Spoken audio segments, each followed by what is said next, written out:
know I'm supposed to take the next step in my prolonged exposure therapy and start the in vivo exposure exercise today by confronting my fear head on, by putting myself back to the day where it all started.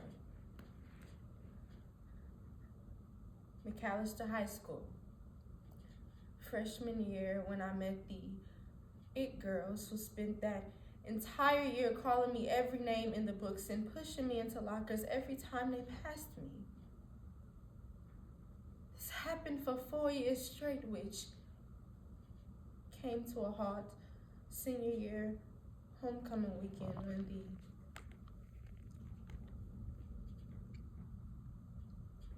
the incident occurred. But I don't really think I can do this. I get that you guys are trying to help me, but I don't think I'm ready, so please don't do whatever you're about to do.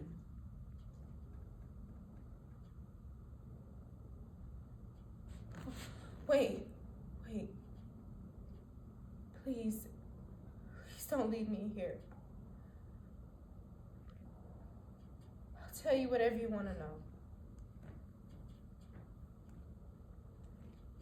I was at school, and I was bullied by these girls so much, and they were just really mean, and it was homecoming. They locked me in a dark room after taking a light bulb. I kept screaming for help. Help! Help! Hello? Hello? Please, I'm sorry. I won't tell anyone. Just let me out. I'm really scared and the lights aren't working in here.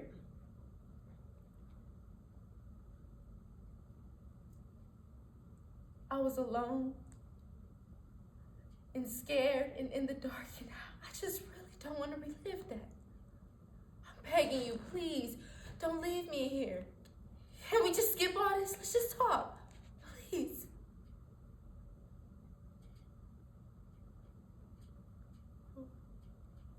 What are you doing?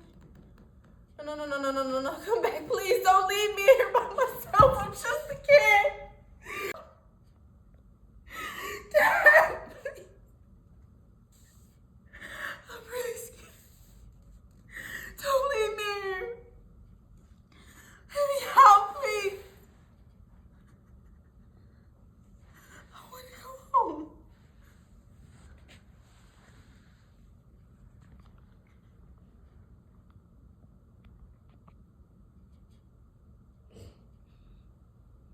I spent all those hours in that room just waiting for someone to come rescue me, save me, or even just hear me. No one heard me.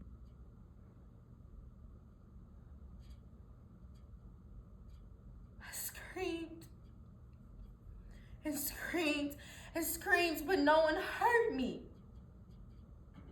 I tried and tried to break free, but I couldn't get out. I wasn't strong enough. I was literally in the dark just waiting for anyone to come for me, but no one was there for me. I couldn't see a thing, and I felt like I couldn't breathe. Like I started breathing in the darkness instead of air, almost as if I was trying to claw my way out of the darkness. I guess I've been trying not to be alone for so long that I got this way. I'm tired of feeling like I'll be swallowed up by these four walls if no one else is around.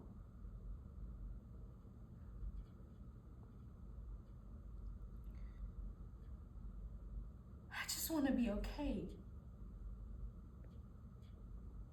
Please.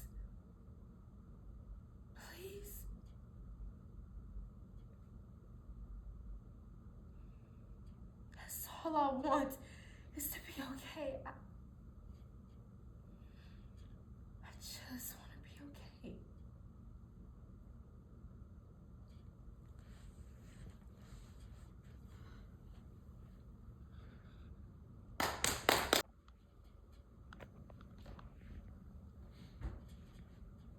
Hey, friend. How's it going? Oh, me? Nothing much. I was just calling to check on you. I know we haven't talked in a while, and I don't like for us to go too long without speaking to each other. I just feel like time can allow people to stray from one another and lose sight of each other. And I mean, just in general, friends should always check on one another to make sure they're on the same page. And we have been friends for how long now?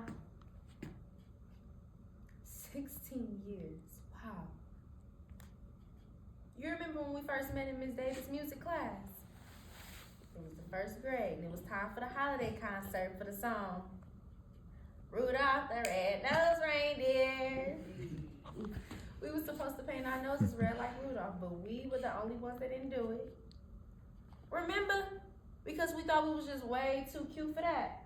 So instead, we got us some reindeer antler headbands and went on about our business. Our mama scheduled our first play date, and ever since then, we were inseparable. Wow. You remember when we got into our first big fight in middle school? Sherry Milson had made fun of my hair because I had a knot hanging from it. She joked and said I had a spider in my head and started calling me Charlotte's Web. And you were cool with that at the time. So I told you to stop being a friend because you were on my side. Even though I told you not to talk to her, you kept being her friend. I was so mad you chose her over me, and you were like, no, I would never choose anyone over my best friend. And I just couldn't believe that when I saw you two talking, because the only thing you could have possibly been talking about was me. So, when I tried to warn you that one day she would do the same thing to you and you didn't listen, I just decided to distance myself. I knew that it was a matter of time before she showed you her true colors.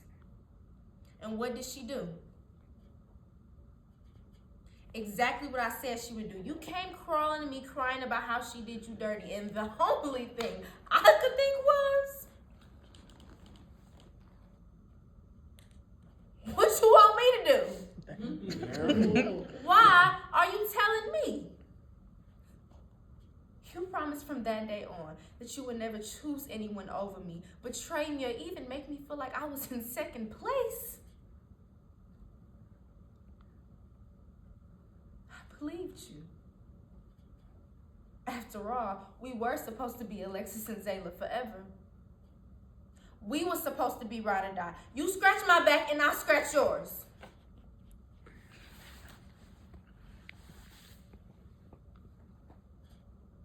When those rumors were being spread about you giving it up to that guy you like so much at your job, I was quick to shut him down. I was there when you needed a shoulder to cry on with a bucket of ice cream, 2 spoons, while cheesy sitcoms played on the TV. And when you needed a place to stay because your folks put you out because you flunked out of college and wasted their money, I opened my home to you. I even loaned you money when you were low on funds for your bills on that place after spending 10 months in my house. Because that is the type of friend I am. So when I have an emergency and I have to move because of my racist neighbor, you say you can't help because you gotta work late? And I'm just supposed to be okay with that.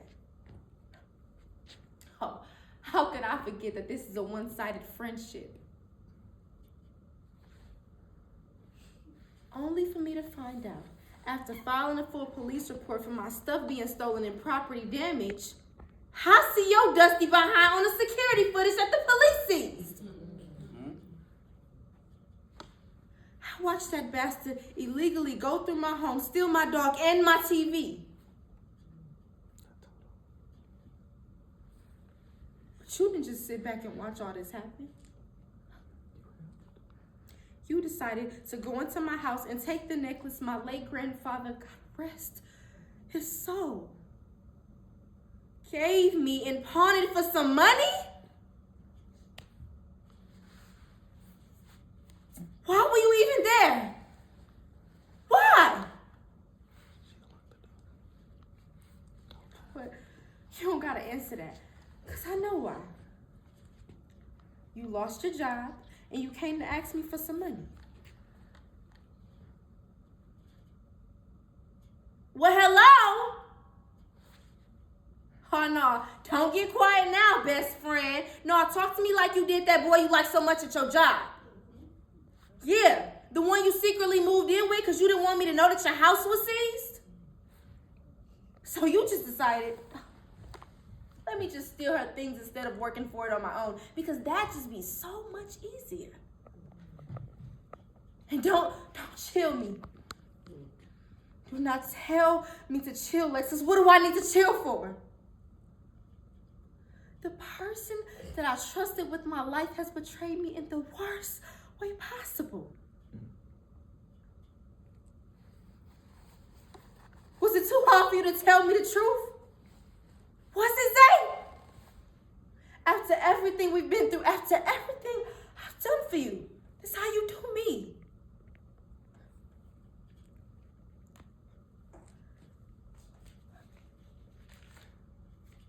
"16 years of friendship.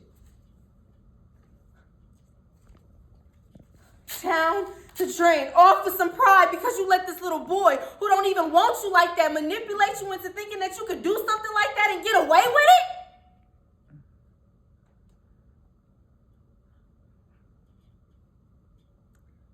It's like middle school all over again. But you know what? Not this time.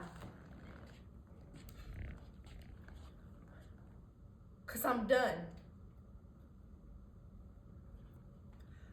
With your broke, no good, can't think for yourself, thirsty, low life, backstabbing self.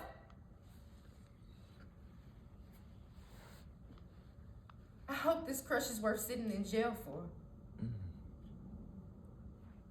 I hope that you know that this is the last time you will ever hear my voice again. And by the time you hang up the phone, say, the police will be waiting for you on the other side of the door. You did this to yourself. And the only thing that I will regret about this is how much I've let you put me through for so long.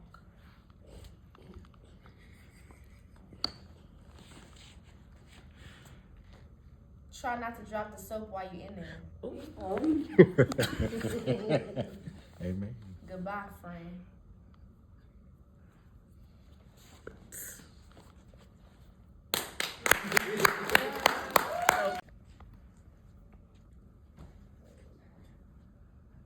Well, it's about that time, Santana.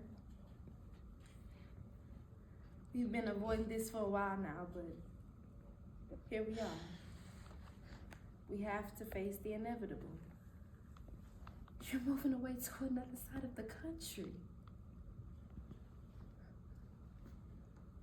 Oh, what are you gonna do? What will you ever do without your best friend, Allison?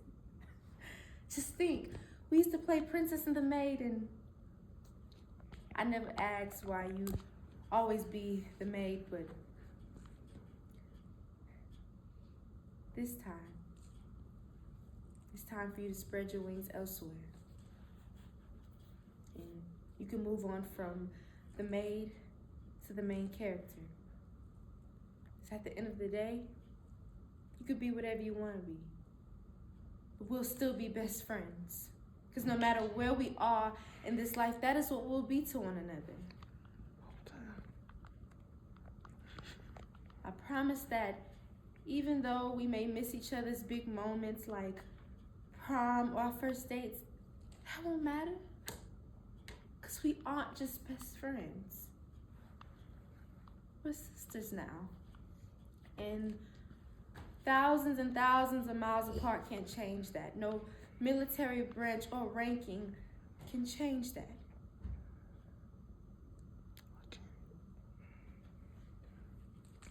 And my final promise to you is that this won't be the last time we see each other. So instead of saying goodbye, I say until next time.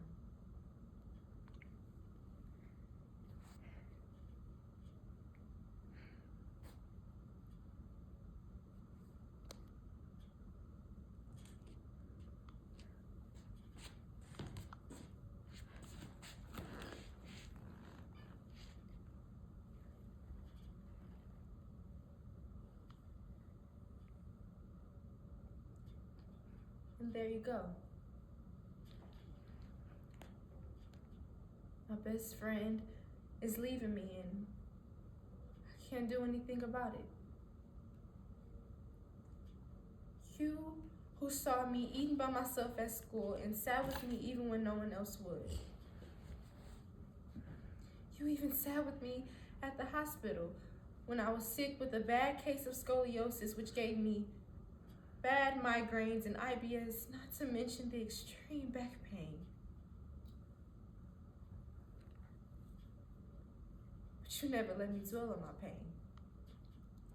Instead, you distracted me by making me laugh, by telling me funny stories.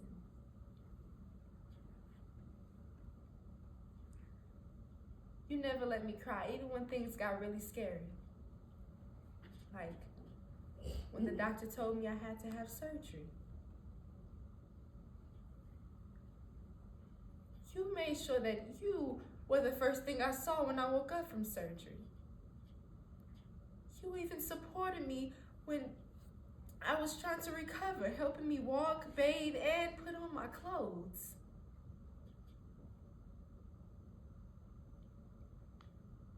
You know, I never told you this, but I figured out why you always let me be the princess. It was because you knew that I would never feel normal, because even with the rods, my back would never be completely straight.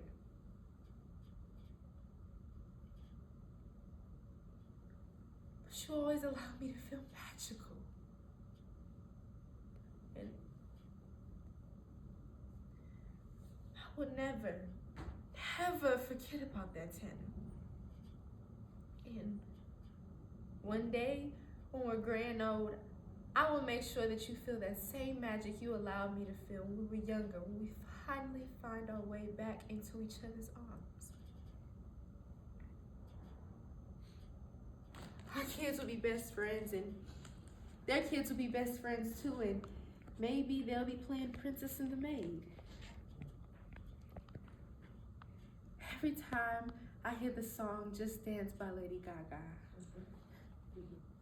I will always think of you in the time we played Just Dance for an entire night at one of our many sleepovers, or when we would watch Pretty Little Liars or The Secret Life of the American Teenager while eating all the snacks in the house.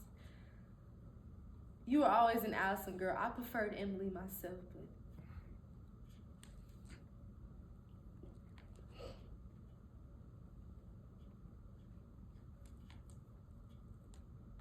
the point is,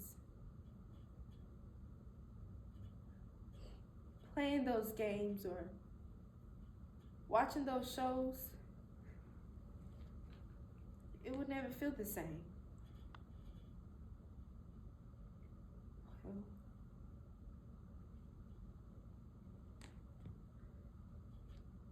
I will never forget about you, Tanner. I love you so much, and I'm counting down the days until we can see each other again.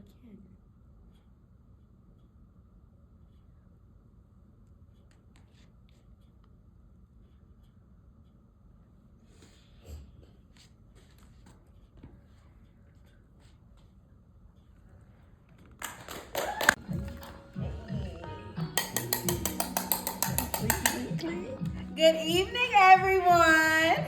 Thank you for coming out tonight to me and Anthony's engagement.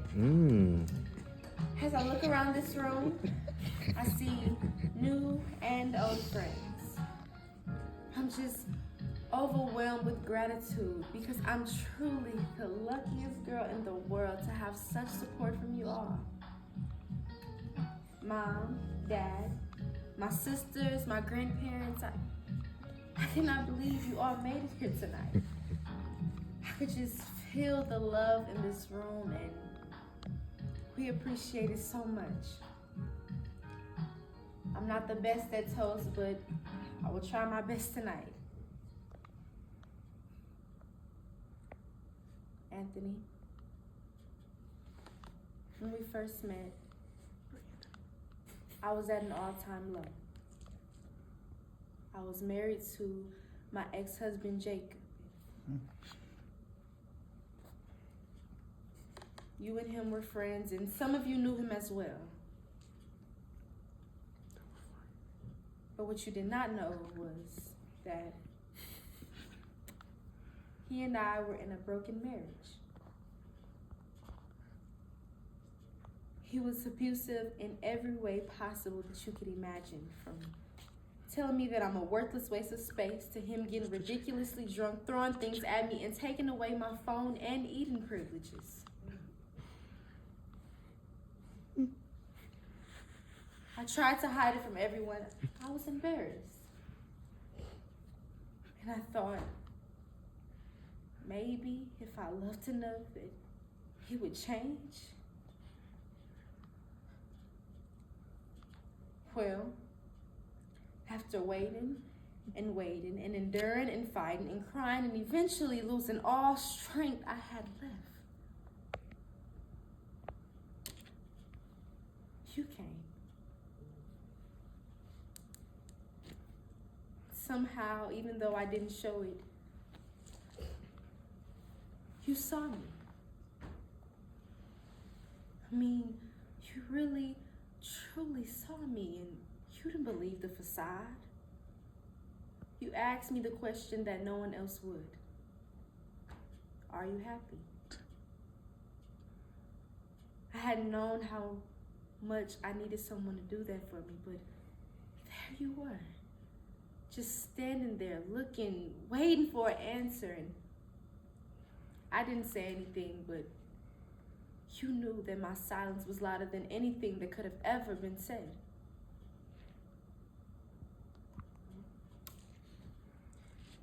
You walked over to Jacob and confronted him, and on this particular day, he was extremely drunk and belligerent. When you asked him about what was going on, he got really angry and tried to attack me. But you stood in between us and you held him down till he calmed down and helped me pack a bag to leave. And I was shocked because how could this man who didn't even know me love me more than my own husband? And it made me think, why am I married to someone who does not care about me as much as this man, a stranger, really does? Long story short, you stopped being friends with him and you urged me to get a divorce because even though I was no longer under his roof, I would only be free of his control if I got a divorce. And with your support, I did. I waited a long time before I told you everything because I had to know if I could trust you. Every time we talked, we grew closer and closer, and eventually you became the only person I could trust. You did the unthinkable every day. Asked how my day was, packed me lunch, cooked me dinner, brought me flowers, and constantly telling me how much you love me. I fell in love with you. When I told you that he was abusive, you didn't look at me like I was broken or took pity on me. You held me. You told me that I was the strongest woman you had ever met. It was hard, but we agreed to wait until the divorce was final, until we could be together. I've waited so long so I could finally hold your hand, breathe you in, fill your soul with mine.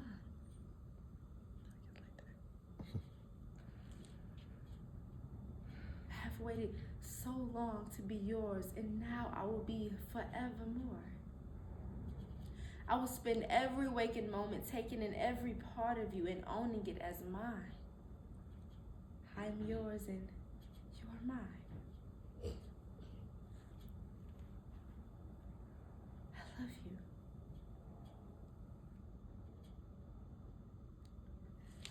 Let's raise a glass in celebration of our love. Cheers.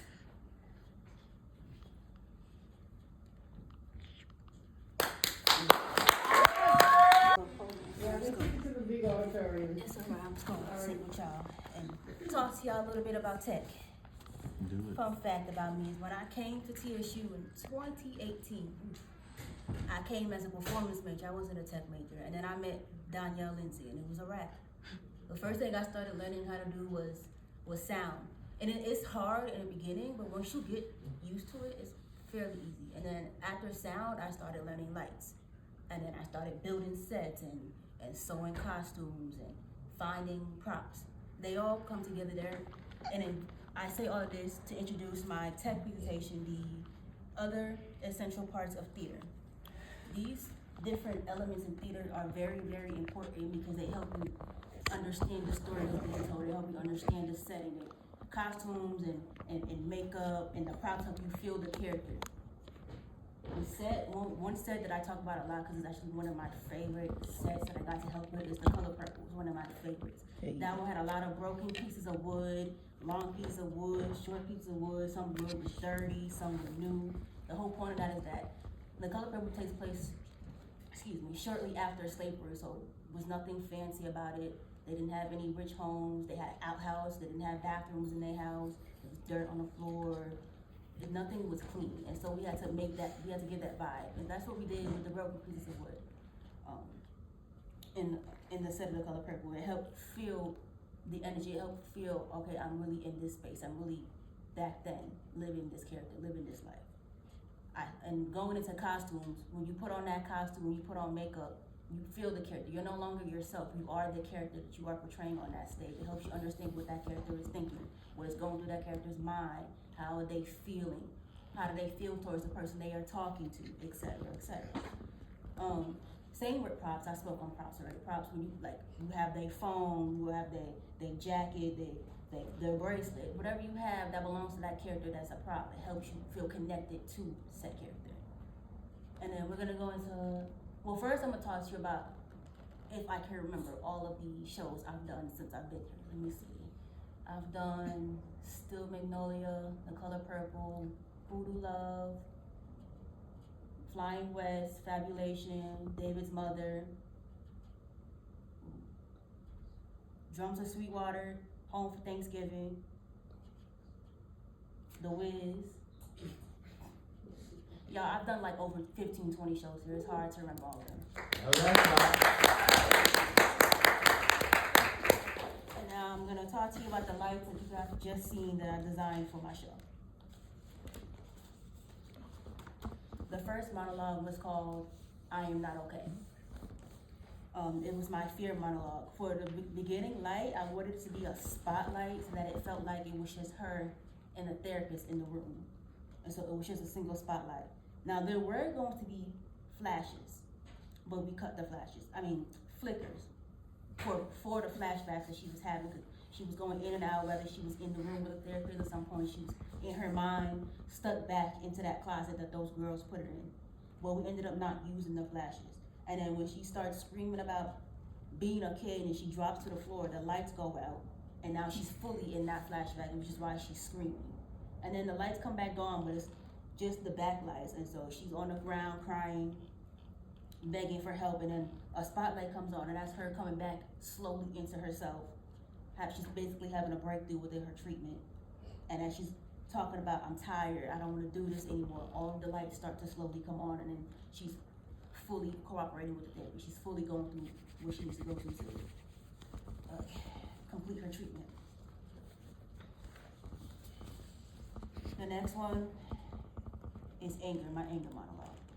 In the beginning, the lights are all on, it's fully white on the stage, because in the beginning, she's kind of being fake towards her friend, because she knows exactly why she's calling her, she's just not saying it yet, so she's fake mad, fake happy, and then she starts slowly getting mad, and as she's getting mad, different spots on the stage slowly start turning red, until it gets almost all the way red, and then when she starts talking about her grandfather, she's not mad, she's still in her emotional state of grieving, because she's still grieving him. She hasn't completely come to terms with the fact that her grandfather is no longer with her. And when her friend took that necklace, that hurt. That was like her 13 reason right there. Like, you know that's important to me, and you took it. And then it goes back to almost red, and then it's now fully red. When she's ripping up her childhood photos with this friend, because she's like, I'm done with you, like, we're done. And she's just yelling at her and yelling at her. And then after she calls her all those names, she lets go for anger, and the stage slowly comes white again, and she's like, I'm done fighting for this friendship, because clearly you aren't fighting for it, so I'm done. I wipe my hands clean of you. And so the stage, that's what that white light represents. The next one, until next time, that's my sadness monologue. It starts off with a dull blue wash, because even though she knows her friend is leaving, she hasn't fully come to terms with it yet. So she's not all the way sad until she sees, and she's waving by to the car as the car is driving off, because she ultimately doesn't know when her friend is coming back. And that's when the blue starts coming in stronger, and it stays like that for the remainder of the monologue, because now she's feeling that heartbreak. Oh, my childhood best friend was like a sister to me, she's gone, and I don't know when she's coming back. So she's just like fully sad at that point. And finally,